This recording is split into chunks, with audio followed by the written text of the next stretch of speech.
My name is Daniel Carter. I am 65 years old. And in the next few minutes, I'm going to tell you something I wish I had heard when I was young. Something that would have changed every major decision I made. Something that might change yours if you listen carefully. Because the mistake I made didn't ruin my life overnight. It did something far worse. It quietly erased it, one ordinary day at a time. When I was 22, I believed I was smart, not arrogant, just confident. I had plans, timelines, and a very clear idea of what a successful life looked like. I wasn't reckless, I wasn't lazy. I was disciplined.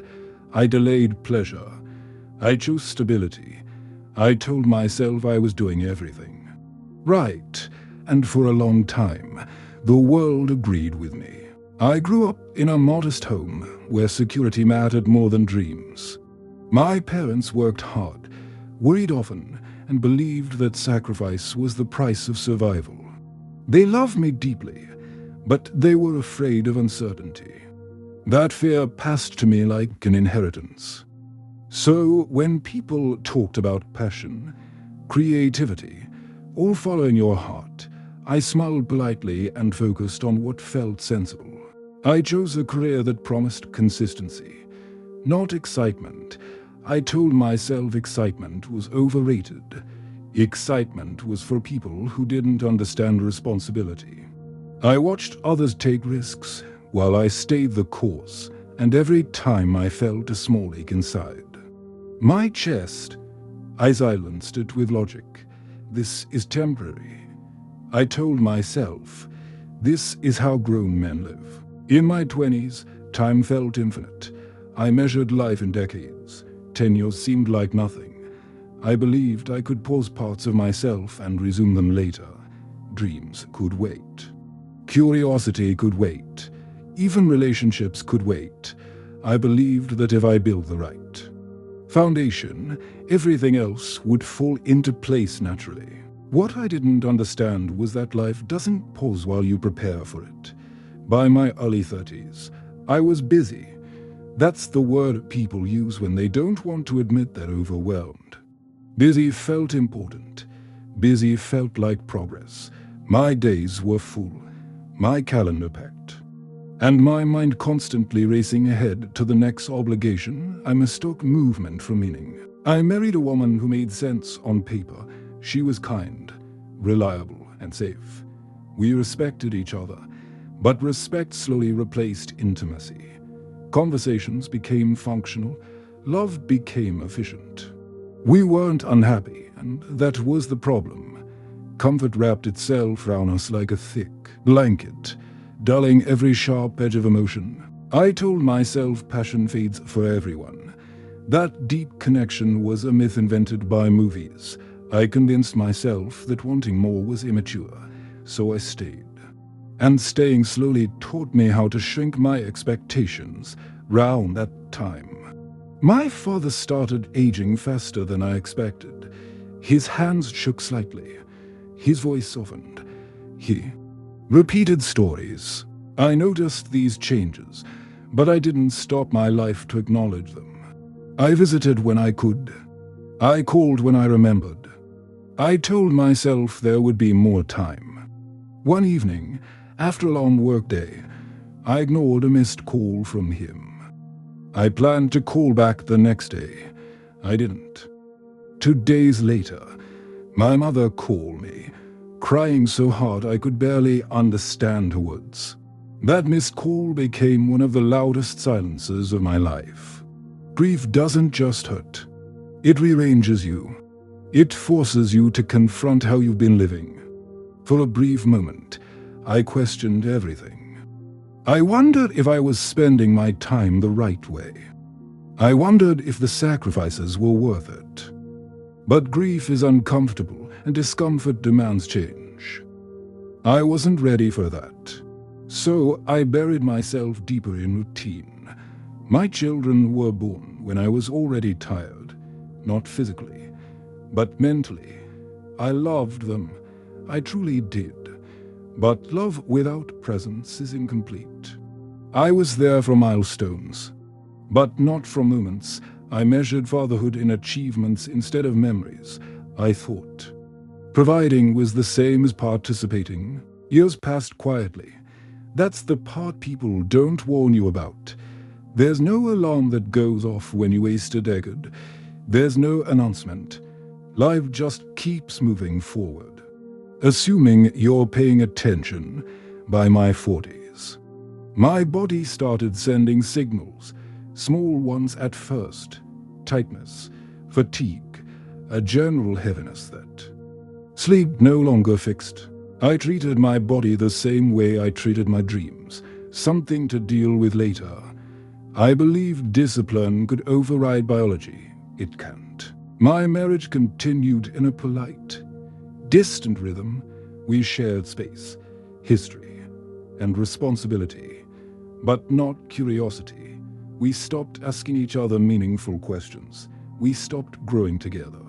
And instead of addressing it, we adapted to the quiet.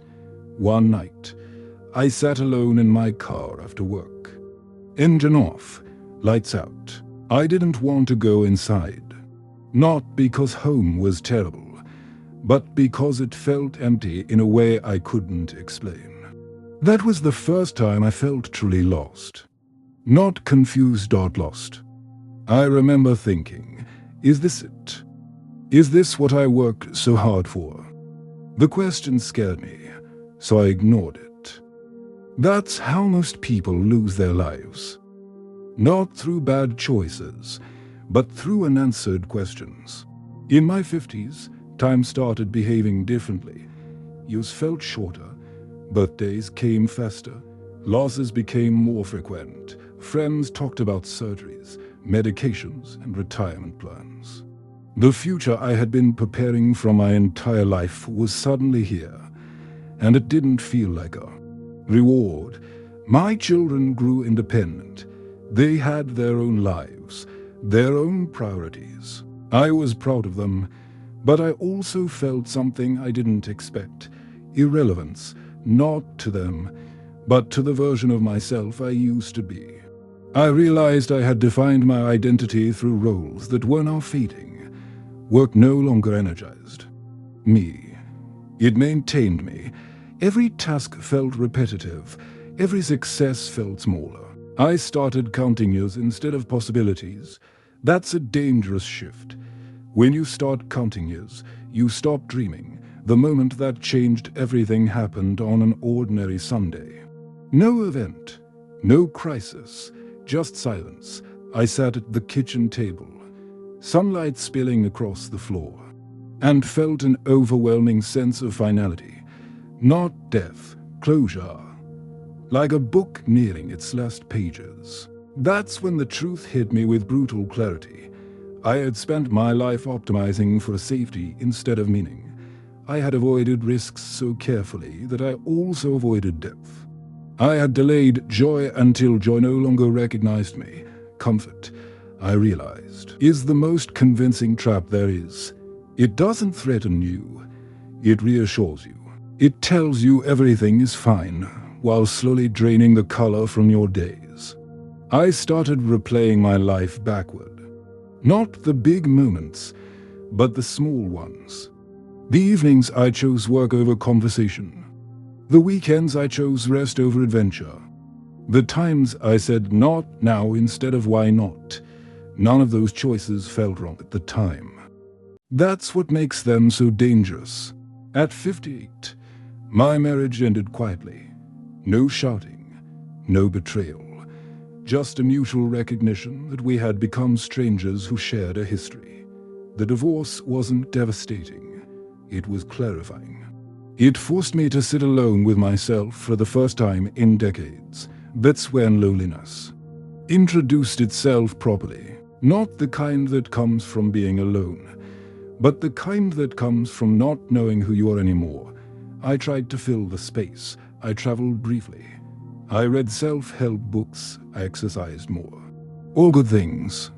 But they felt like surface-level solutions to a deeper problem. I wasn't missing activity. I was Missing alignment. I realized I had lived according to expectations I never questioned. Expectations from family, from society, from a younger version of myself who was afraid of instability.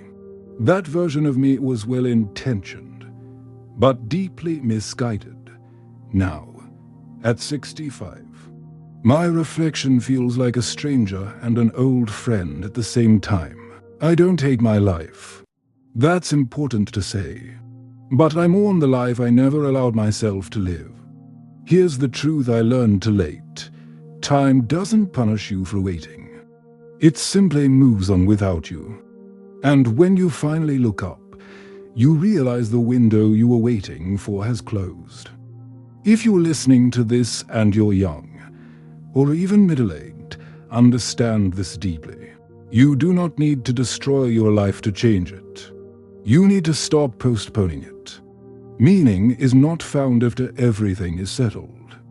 Meaning is built in motion, in uncertainty, in courage.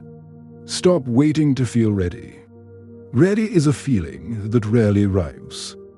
Start before you're confident. Start before you're certain.